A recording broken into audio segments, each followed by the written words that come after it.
कहाँ तक हो गया था कल?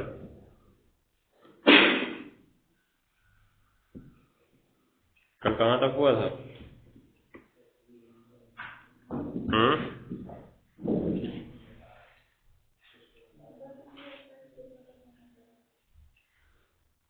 वक्र की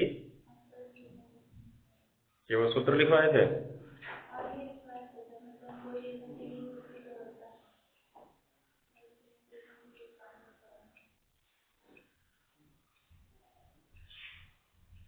जवाब आप भी तो देखा पहले।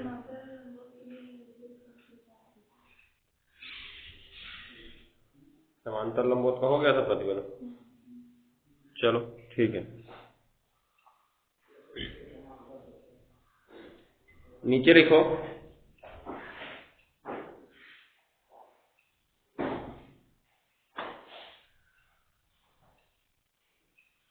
यदि इंडिकेट पॉइंट है, यदि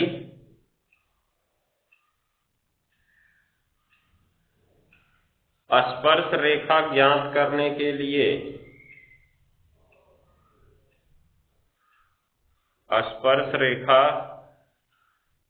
ज्ञात करने के लिए हो गया, स्पर्श रेखा ज्ञात करने के लिए बिंदु न दिया गया हो तो, यदि स्पर्श रेखा ज्ञात करने के लिए बिंदु न दिया गया हो तो, बिंदु न दिया गया हो तो सर्वप्रथम सवाल में दी गई शर्त से, सर्वप्रथम सवाल में दी गई शर्त से, सर्वप्रथम सवाल में दी गई शर्त से हम बिंदु ज्ञात करते हैं।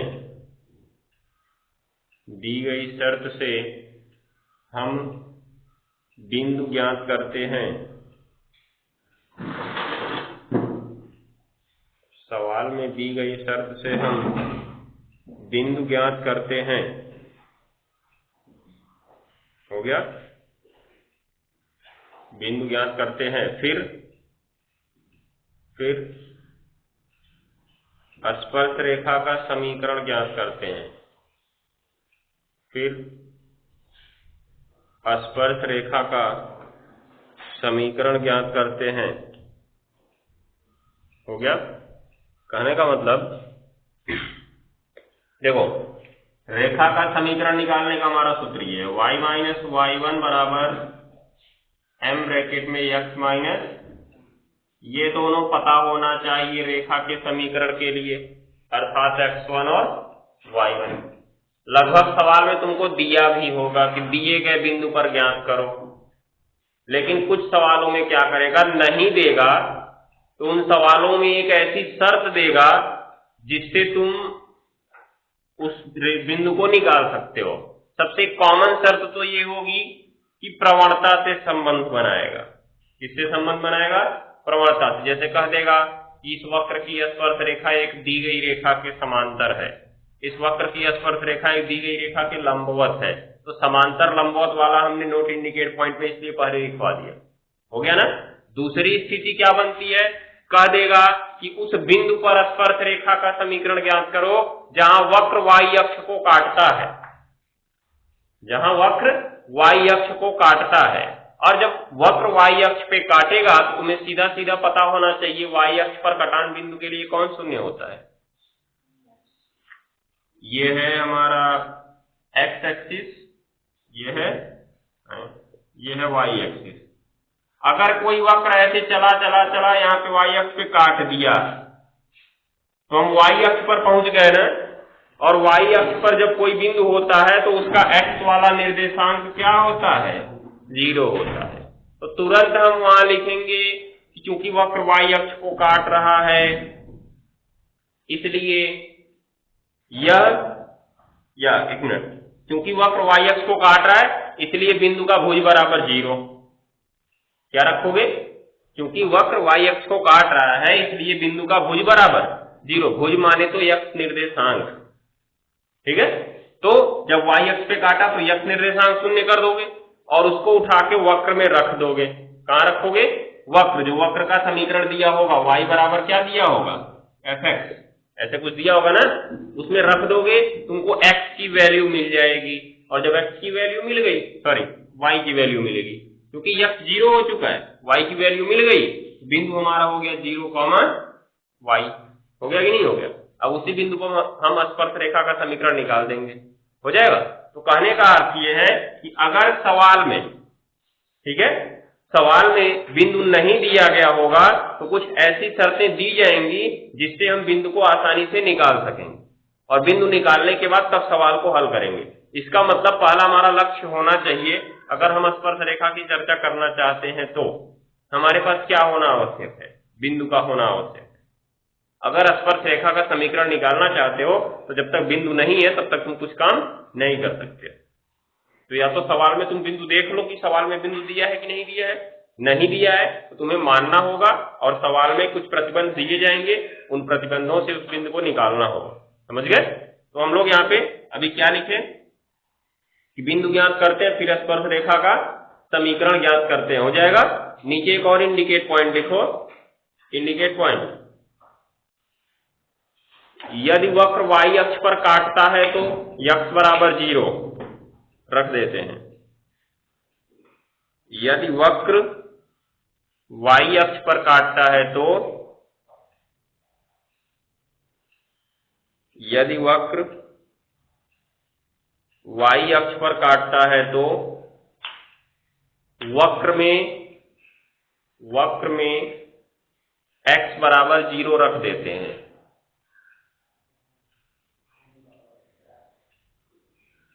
वक्र में x बराबर 0 रख देते हैं, हो गया ना।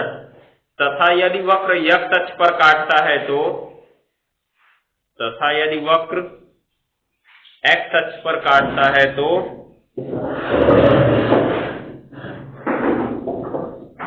तथा यदि वक्र x अक्ष पर काटता है तो y बराबर 0 रख देते हैं। y बराबर 0 रख देते हैं, हो गया ना। अब एक चीज यहाँ पे ध्यान देने वाली है, यही पॉइंट अभी हमने समझाया कि अगर y अक्ष पे काटेगा तो x 0 होगा, और अगर x अक्ष पे काटेगा तो y 0 होगा, हो गया ना। आगे लिख लेना एक और इंडिकेट पॉइंट, एक और इंडिकेट पॉइंट, वक्र के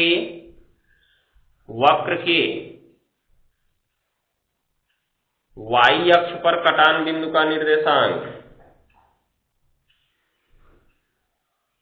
वक्र के y अक्ष पर कटान बिंदु का निर्देशांक, वक्र के y अक्ष पर कटान बिंदु का निर्देशांक क्या होगा जी? जब y अक्ष पर काट रहा है तो x शून्य हो रहा है ना, बच कौन रहा है, y बच रहा है, तो कटान बिंदु का निर्देशांक हो जाएगा 0, y, हो गया। तो लिख लो कटान बिंदु का निर्देशांक 0, y होता है, हो गया। और x अक्ष पर कटान बिंदु का निर्देशांक, और x अक्ष पर कटान बिंदु का निर्देशांक, x अक्ष पर कटान बिंदु का निर्देशांक क्या होगा जी? x, 0, क्यों जी? जब x अक्ष पर काटेगा तब कौन शून्य होगा? y। ध्यान दे रहा है ना, किसी भी बिंदु का कॉमन निर्देशांक होता है x, y, जहां x कहलाता है बिंदु का भुज, जो चलते हैं x अक्ष पर, किस अक्ष पर? x अक्ष पर, और y कहलाता है बिंदु की कोटि, जो चलते हैं y अक्ष पर। तो जब ध्यान देना, जब हम काट दिए y अक्ष पर, अर्थात हम y अक्ष पे पहुंच गए, तो क्या हमने कोई भुज तय किया, अर्थात x अक्ष पर कोई दूरी तय की? नहीं। जब हम भुज पर चलेंगे तो क्या हम कोटि पर कोई दूरी तय करेंगे, या कोटि पर चलेंगे तो भुज पर कोई दूरी तय करेंगे? दो सड़क इस तरह से है, अगर इस पे तुमको चलने के लिए कह दिया जाए तो यहाँ पर तुमने कोई दूरी नहीं तय की, लेकिन अगर तुम इस एरिया में हो और अगर परपेंडिकुलर दूरी नापी जाए अर्थात लंबवत दूरी नापी जाए तो तुमको दोनों से दूरियां दिखेंगी। दिखेगा नहीं दिखेगा? यही तो हमारा बिंदु का निर्देशांक होता है कि x अक्ष पर ये चली गई दूरी क्या है और y अक्ष पर चली गई दूरी क्या है। जो यहाँ मान लो 3 मात्रक है तो ऊपर भी तो 3 मात्रक होगा, और अगर यहाँ पे 2 मात्रक है तो यहाँ भी कितना होगा? 2 मात्रक होगा। तो जो y अक्ष से दूरी है वो x अक्ष पर चली गई दूरी के बराबर होगी, अर्थात कितना होगा? पहला पॉइंट 3, और जो ये क्या बोलते हैं y अक्ष पर चली गई दूरी है वो x अक्ष से दूरी के बराबर होगी, वो दूसरा पॉइंट होगा। यही तो हमारा बिंदु का निर्देशांक होता है। अब जब अगर हम इस पे चलते, केवल x अक्ष पे हम यहाँ चलते, दिखाई दे रहा है, तो y अक्ष से दूरी तो इसकी दिख रही है, कितनी? 3, देख रहे हो? अर्थात x की वैल्यू तो 3 रख दी है, लेकिन क्या इसकी x अक्ष से कोई दूरी है? किससे? x अक्ष से कोई दूरी है इसकी? x अक्ष से दूरी की बात कर रहे हैं, x अक्ष पर दूरी की बात नहीं कर रहे हैं। दोनों में अंतर है, से और पर में। x अक्ष पर दूरी का मतलब है तुम x अक्ष पर कितनी दूरी चले हो मूल बिंदु से वो, और x अक्ष से दूरी का मतलब है तुम x अक्ष से कितना दूर हो। जैसे इस पॉइंट की अगर हम चर्चा करें ना यहाँ पे P पॉइंट की, तो x अक्ष ये हमारा है ना, x अक्ष से 2 पॉइंट ऊपर है ये, अर्थात 2 पॉइंट दूर है, देख रहे हो ना? तो से दूरी की चर्चा कर रहे हैं। तो क्या इसकी x अक्ष से कोई दूरी है? नहीं है। जब x अक्ष से कोई दूरी नहीं है तो क्या हो जाएगा? वो पॉइंट 0 हो जाएगा। ये ध्यान से समझना, ये जो x होता है y अक्ष से बिंदु की दूरी होती है, पर नहीं से, y अक्ष से बिंदु की दूरी, मतलब ये तुम्हारा y अक्ष है ना, दिख रहा है? अभी देखो बड़ी आकृति बनाते हैं, सब आसानी से समझ में आएगा।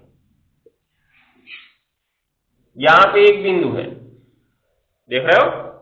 अगर इसका निर्देशांक हमने कहा 5,3 है, कितना जी? 5,3। तो अब 5,3 का मतलब यहां से दोनों से एक लंबवत रेखा खींचेंगे, ये तो ये दूरी 5 हो गई, क्योंकि पहला भुज 5 होता है और दूसरा कोटि कितना हो गई? 3 हो गई। अर्थात यहां पे 5 है तो ये भी कितना होगा? 5 होगा। तो ये जो 5 है इस बिंदु की x अक्ष से दूरी को दिखा रहा है कि y अक्ष से दूरी को दिखा रहा है? ये y अक्ष है और ये x अक्ष है। तो ये दूरी जो दिखाए हैं किसके किसके बीच की दूरी है? ये y अक्ष और बिंदु के बीच की दूरी है, देख रहे हो? तो बात को ध्यान से समझना, जो भुज होता है वो बिंदु की y अक्ष से दूरी होती है, ठीक है ना? और ये वाली दूरी कितना दर्शाओगे तुम? 3 दर्शाओगे। तो यहां से यहां तक की दूरी 3 है ना? यहां पे क्या है? ये क्या है? x अक्ष है, और ये क्या है? बिंदु है। तो यहां हमने x अक्ष से बिंदु की दूरी दिखाया 3, देख रहे हो? तो जो कोटि होती है अर्थात y होता है कोटि, ये क्या होता है? x अक्ष से बिंदु की दूरी होती है। तो याद रखे रहना, उल्टा होता है यहां पे, समझ गए? x अक्ष से बिंदु की दूरी हो गया, ये फिक्स है। अगर भुज निकालते हो तो y अक्ष से बिंदु की दूरी होता है, और अगर कोटि निकालते हो तो x अक्ष से बिंदु की दूरी होता है। जैसे सवाल बोल दिया कि एक बिंदु x अक्ष से 5 मात्रक की दूरी पर है और y अक्ष से 3 मात्रक की दूरी पर है, तो बिंदु का निर्देशांक क्या होगा? 3,5, क्योंकि हमने कहा x अक्ष से 5 मात्रक की दूरी पर है तो वो कोटि हो जाएगा, अर्थात y हो जाएगा, क्योंकि जो दूरी x अक्ष से होगी उसे हम क्या कहेंगे? कोटि कहेंगे, और जो दूरी y अक्ष से होगी उसे हम क्या कहेंगे? भुज कहेंगे। कॉपी के ऊपर कहीं लिख लो इसको, क्योंकि हो सकता है किसी सवाल में जरूरत पड़ ही जाए इसकी। ऐसे लिख लो पहले, कैसे लिखोगे?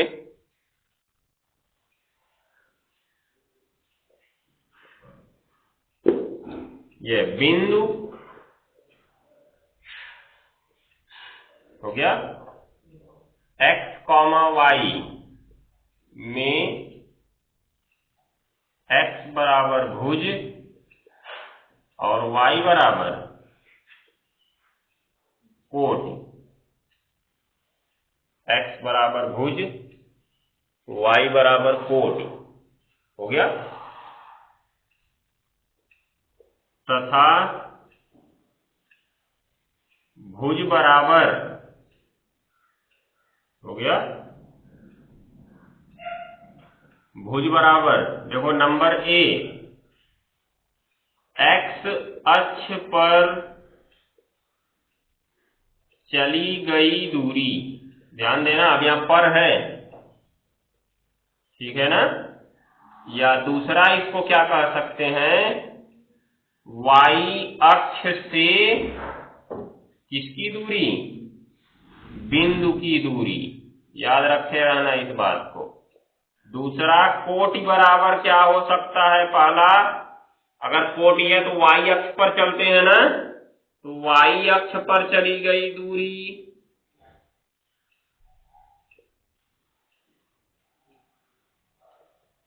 या कहें तो x अक्ष से किसकी दूरी, बिंदु की दूरी। इसको रट लेना, नहीं तो अगली बार पूछे तो धो देंगे तुम लोग को, तब जाने रहना, याद कर लेना है। अगर बिंदु की दूरी की चर्चा करता है, से बिंदु की दूरी की चर्चा, तब उल्टा हो जाएगा, और अगर चली गई दूरी की चर्चा करता है तब सीधा ही रहेगा। अर्थात कोट ये भुज जो तुम्हारा था यक्ष होता है ना, तो यक्ष अक्ष पर चली गई दूरी। जैसे देखो कि इस बिंदु के लिए तुमने यक्ष अक्ष पर कितनी दूरी तय की है, 5, और वाई अक्ष पर कितनी दूरी तय की है, 3। तो जो यक्ष अक्ष पर दूरी तय की है पर है ना, तो वो भुज हो गया, और वाई अक्ष पर चली गई दूरी कितनी तय की है, 3, तो वो पर दिया है यहाँ पे, तो वो क्या हो गया, कोटि। अर्थात भुज 5 हो गया और कोटि कितना हो गया, 3, तो निर्देशांक बन गया 5,3। देखो ठीक है ना। दूसरी स्थिति अगर हम दूरी से चर्चा करें तो भुज जो है वाई अक्ष से बिंदु की दूरी है, भुज क्या है, वाई अक्ष से बिंदु की दूरी, तो ये हमारा वाई अक्ष हो गया। यहां से बिंदु कितना दूर जा रहा है, कितना दूर गया है, 5 मात्रक की दूरी पर गया है ना, तो वो भुज हो गया। और यक्ष अक्ष से कितना दूरी पर है जी, 3, तो कोटि हो गया 3, बिंदु का निर्देशांक हो गया 5,3। ऐसे भी पूछा जा सकता है क्या, कि उस बिंदु पर स्पर्श रेखा का समीकरण ज्ञात करो जहां वह बिंदु क्या बोलते हैं, वाई अक्ष से इतने मात्रक की दूरी पर है। समझ गए, तो इसको याद रखे रहना। इसलिए भुज और कोटि याद रखे हो क्या होता है। वैसे ये सारी चीजें तुम लोग 9-10 में ही पढ़ लिए हो, लेकिन 12 वाले से का जो याद है नहीं है, 10 वाली का याद करेंगे।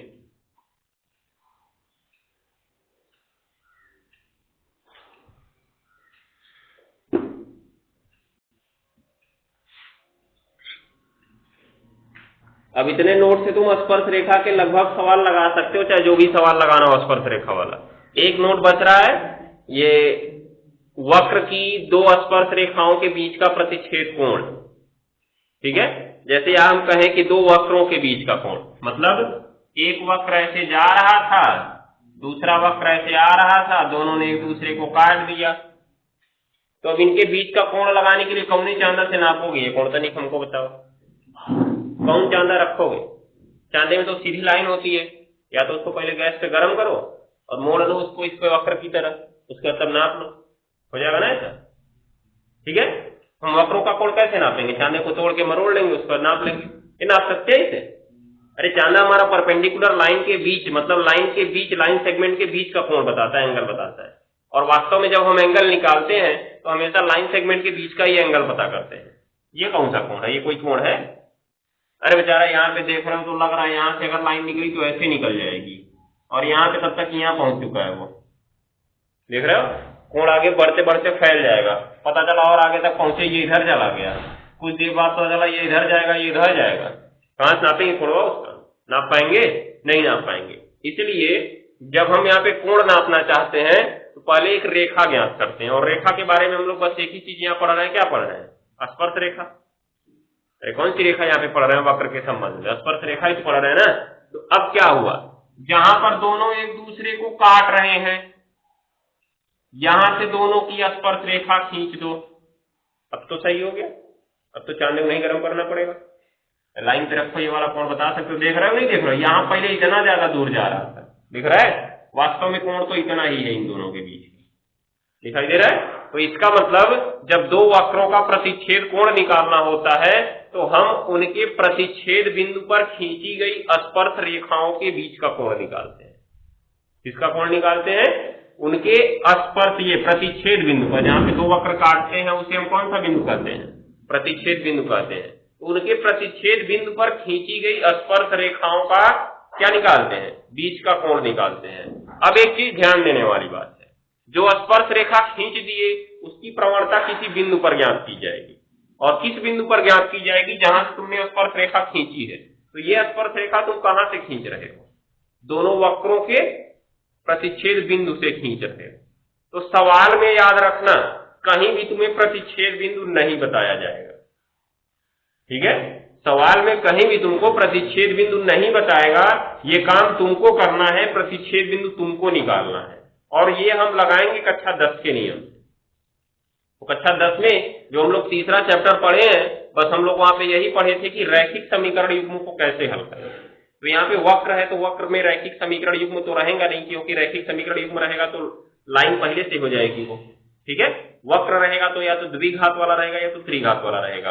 अब द्विघात और त्रिघात वाले समीकरणों को हल करने के लिए हमारे पास एक ही तरीका बचता है। 10 में हम लोग ने 4 तरीका पढ़ा था। एक पहला ग्राफीय विधि, एक दूसरा प्रतिस्थापन विधि, और एक तीसरा विलोपन विधि, और चौथा वज्र गुणनखंड विधि, ठीक है? तो दूसरा जो हमारा प्रतिस्थापन विधि है, ये कहीं भी प्रयोग हो सकता है। प्रतिस्थापन विधि ये कहती है कि जो दो इक्वेशन हमारे पास दिए गए हैं उसमें दो चर पद होंगे, x और y, समझ गए?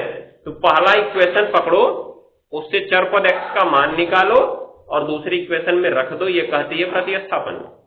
जैसे मान लो एक वक्र दिया x y बराबर 15 और दूसरा वक्र दिया y स्क्वायर बराबर कितना है? 18 है।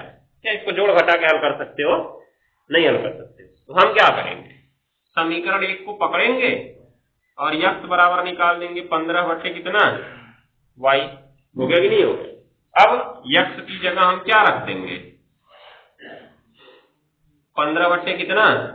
y रख देंगे। y इधर आएगा तो y क्यूब बराबर 18 गुणे 15 जितना आएगा। उसके बाद वो इस प्रकार से बनेगा कि इसका क्यूब होगा तो y की एक वैल्यू हमको मिलेगी, और जो y की वैल्यू मिलेगी उसको उठा के हम कहाँ रख देंगे? समीकरण 1 में या समीकरण 2 में रख देंगे। हो जाएगा ना? रखने के बाद हमको x की वैल्यू मिल जाएगी, x की वैल्यू और y की वैल्यू मिल गई तो x y मिल गया। यही हमारा कौन सा बिंदु होगा? प्रतिच्छेद बिंदु होगा। हो गया? तो अब जब वक्र की स्थिति में दिया जाएगा प्रतिच्छेद कोण ज्ञात करने के लिए, तो हमारा सबसे पहला टारगेट यही होगा कि हम क्या ज्ञात करें? प्रतिच्छेद बिंदु ज्ञात करें। क्योंकि जब तक प्रतिच्छेद बिंदु ज्ञात नहीं होगा प्रवणता निकालने का कोई मतलब ही नहीं निकलेगा। प्रवणता पता चला तुम इस वक्र की निकाल के रख दिए, y स्क्वायर बराबर का dy dx बराबर 18 बटे 2y निकाल के रख दिए। अब इसमें y कहां से ले आओगे? ऐसा तो है जेब में रखे थे निकाल के दे दिए, लो ले लो, तुम्हारे पास नहीं है तो ऐसा तो होगा नहीं। हमारे पास कोई शर्त तो होनी चाहिए y का मान रखने की। y होगा तभी तो रखेंगे। इसलिए हम अगर प्रतिच्छेद कोण निकालना चाहते हैं तो सबसे पहला काम हमारा यही होना चाहिए, हम क्या निकालें? प्रतिच्छेद बिंदु निकालें। और जब प्रतिच्छेद बिंदु निकल जाएगा तो दिए गए प्रतिच्छेद बिंदु पर क्या निकालेंगे? स्पर्श रेखाओं की प्रवणता निकालेंगे। और स्पर्श रेखाओं की प्रवणता जब पता चल जाएगी तो 10 में तुमने पढ़ा है दो रेखाओं के बीच का कोण। दो रेखाओं के बीच का कोण क्या पढ़े हो? दो रेखाओं के बीच का कोण tan थीटा बराबर मॉड ऑफ लगता है ना, क्योंकि हमेशा न्यून कोण की चर्चा करते हैं। m1 minus m2 upon 1 plus m1 m2, यही सूत्र हम लगा लेंगे। क्योंकि दो स्पर्श रेखा का निकालेंगे तो एक का m1 मानेंगे, दूसरे का m2 मानेंगे। इस सूत्र में मान रखेंगे, आंसर हो जाएगा। ठीक है? आधे लोग पढ़े होगे इसको, आधे लोग नहीं पढ़े होगे, क्योंकि जिस साल 10 में पढ़ाया था इन लोग को साल बदल गया था सिलेबस। चलो अब क्या करते हैं? लिखते हैं हेडिंग लिखो, दो वक्रों का प्रतिच्छेद कोण दो वक्रों का प्रतिच्छेद कोण, दो वक्रों का प्रतिच्छेद कोण हो गया। तो लिखो, पहले तो इसका अर्थ समझो कि वो प्रतिच्छेद कोण है क्या। जैसे रेखा का प्रतिच्छेद कोण है तो रेखा का जो जितने कोण पर एक दूसरे को काट रही वही प्रतिच्छेद कोण हो गया। तो हम कहते हैं वक्र एक दूसरे को जितने कोण पर काट रहा है वो प्रतिच्छेद कोण हो गया। लेकिन वक्र के बीच का जब कोण ही नहीं निकाल सकते हैं तो उसके प्रतिच्छेद कोण का कोई अर्थ ही नहीं निकलेगा उस समय, जिस परिभाषा को अभी हमने लिया। अभी हमने क्या कहा कि दो रेखाएं एक दूसरे को जिस कोण पर काटती हैं वो उसका प्रतिच्छेद कोण कहलाता है। वक्र के बारे में अगर हम ऐसी परिभाषा बनाए कि दो वक्र एक दूसरे को जिस कोण पर काटते हैं वो उनका क्या कहलाता है, प्रतिच्छेद कोण कहलाता है।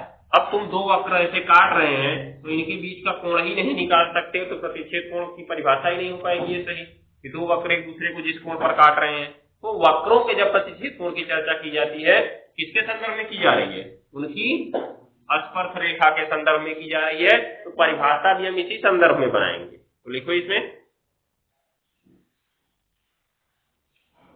दो वक्रों के प्रतिच्छेद बिंदु पर खींची गई, दो वक्रों के प्रतिच्छेद बिंदु पर खींची गई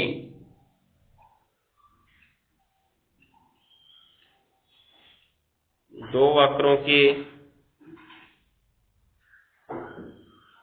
प्रतिच्छेद बिंदु पर खींची गई, दो वक्रों के प्रतिच्छेद बिंदु पर खींची गई हो गया स्पर्श रेखाओं, स्पर्श रेखाओं के बीच का कोण, के बीच का कोण, स्पर्श रेखाओं के बीच का कोण वक्रों का प्रतिच्छेद कोण कहलाता है। वक्रों का प्रतिच्छेद कोण कहलाता है। वक्रों का प्रतिच्छेद कोण कहलाता है।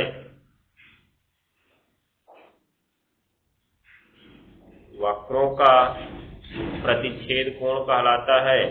हो गया ना, ये चीज को ध्यान में रखना है। हो गया, तो चित्र बना के समझा दें कि नियम पे चले, वही बनाना है, छाप लो तक। देखो ये y अक्ष है और ये x अक्ष है, ठीक है। अब एक वक्र ऐसे जा रहा था और दूसरे वक्र ने इसको ऐसे काट दिया, तो ये है प्रतिच्छेद बिंदु, इसको बोल सकते हैं हम P। इसका निर्देशांक हो जाएगा x, y, उसका मान हम लोग निकाल लेंगे, ठीक है। उसके बाद यहां से देखो इसकी स्पर्श रेखा खींचेंगे, देख रहे हो, और यहां से इसकी स्पर्श रेखा खींचेंगे। ये दोनों रेखाओं के बीच का जो कोण है यही प्रतिच्छेद कोण क्या है, थीटा है। बना सकते हो इसको, प्रतिच्छेद कोण थीटा। माने तो पहले स्पर्श रेखा खींचनी होगी। वो स्पर्श रेखा कहां पर खींची जाएगी, प्रतिच्छेद बिंदु P पर खींची जाएगी, जिसका निर्देशांक क्या होगा x, y, जो x, y हमें दोनों वक्रों को हल करने पर मिलेगा, ठीक है।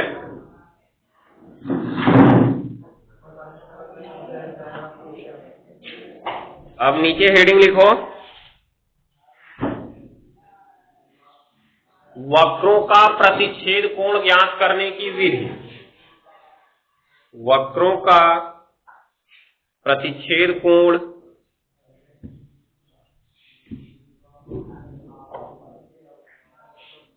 वक्रों का प्रतिच्छेद कोण ज्ञात करने की विधि।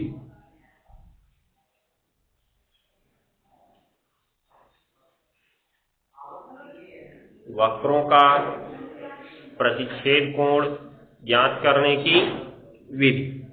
हो गया, इसमें लिखो पहला नंबर क्या करते हैं, कैसे करते हैं?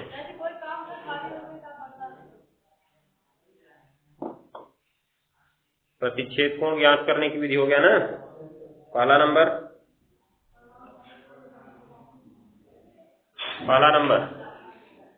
सर्वप्रथम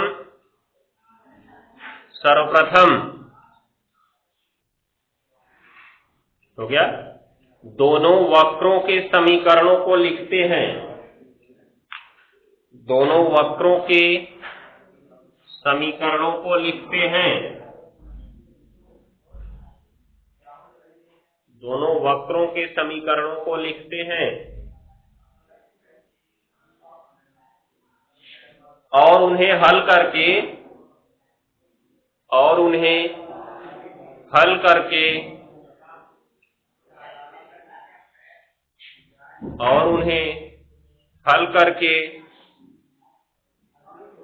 हो गया,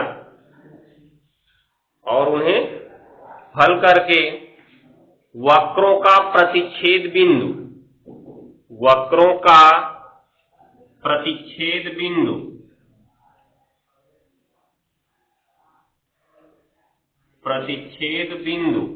P ब्रैकेट में x, y, P ब्रैकेट में x, y ज्ञात करते हैं। तो जब भी प्रतिच्छेद कोण की चर्चा होगी तो पहला टारगेट हमारा क्या होगा कि प्रतिच्छेद बिंदु ज्ञात करो। इसका मतलब ये सवाल बड़ा लगने वाला है, ठीक है ना। पहले प्रतिच्छेद बिंदु ज्ञात करो, फिर प्रवणता निकालो, फिर बीच का कोण निकालो। 3 काम करना है इसमें। हो गया। दूसरा नंबर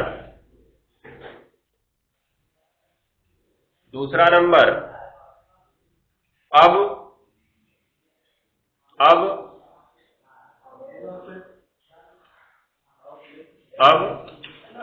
हो गया, पहले वक्र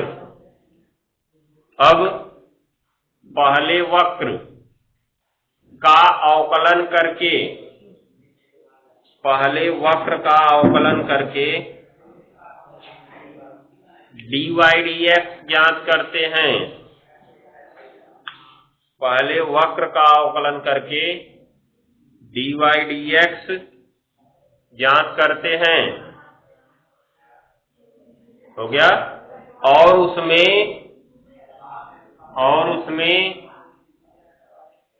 प्रतिच्छेद बिंदु का मान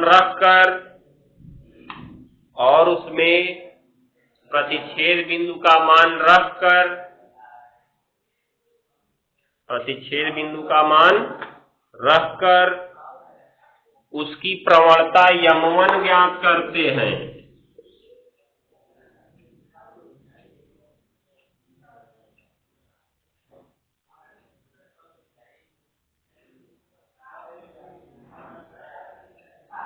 उसकी प्रवणता m1 ज्ञात करते हैं। सूत्र तो जानते ही हो जाएगा।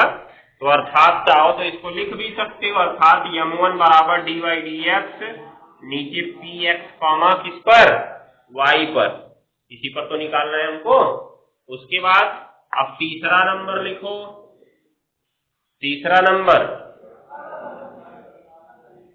इसी प्रकार दूसरे वक्र का भी अवकलन करते हैं।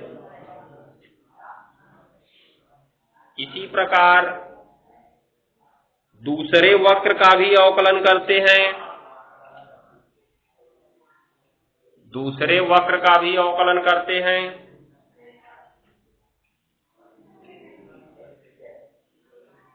इसी प्रकार दूसरे वक्र का भी अवकलन करते हैं। हो गया। और dy dx ज्ञात करते हैं। और dy dx ज्ञात करते हैं तथा उसमें भी बिंदु का मान रखकर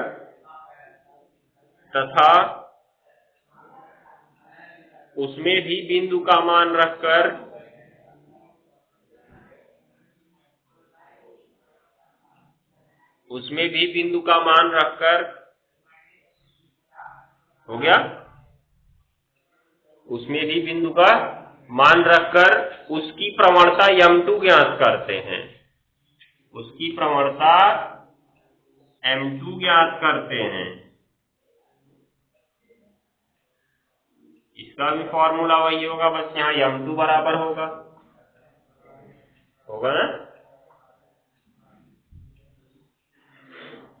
नीचे लिखो अगला पॉइंट और लास्ट पॉइंट। अब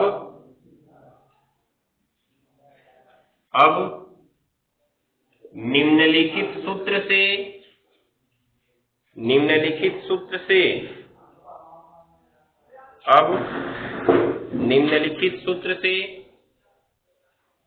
दोनों वक्रों का प्रतिच्छेद कोण, दोनों वक्रों का प्रतिच्छेद कोण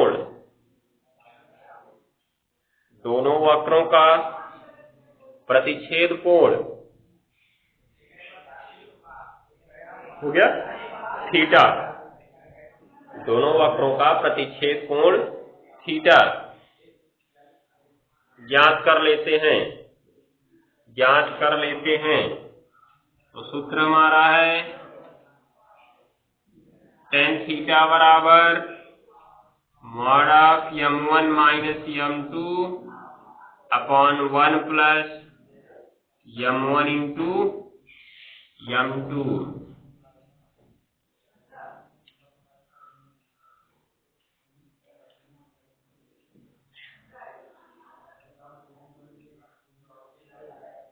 हो गया ना? हो गया? फिर लिखो, हो गया जी। बस उसके बाद लिखो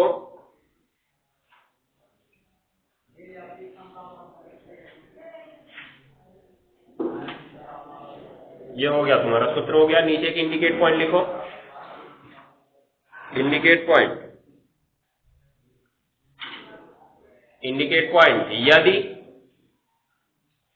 यदि दोनों वक्र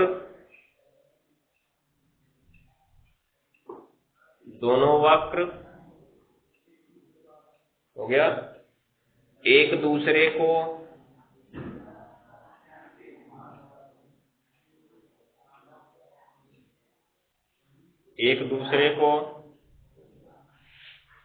समकोण पर प्रतिच्छेद करते हैं, समकोण पर इंपॉर्टेंट इंडिकेट है, याद रखना, ये फिक्स है, इस पे सवाल एग्जाम में पूछा जाएगा, वेरी इंपॉर्टेंट, ये फिक्स है, एकदम फिक्स, मान के चलो आएगा इस पे सवाल। ठीक है, क्या लिखे? एक दूसरे को समकोण पर प्रतिच्छेद करते हैं तो इनकी स्पर्श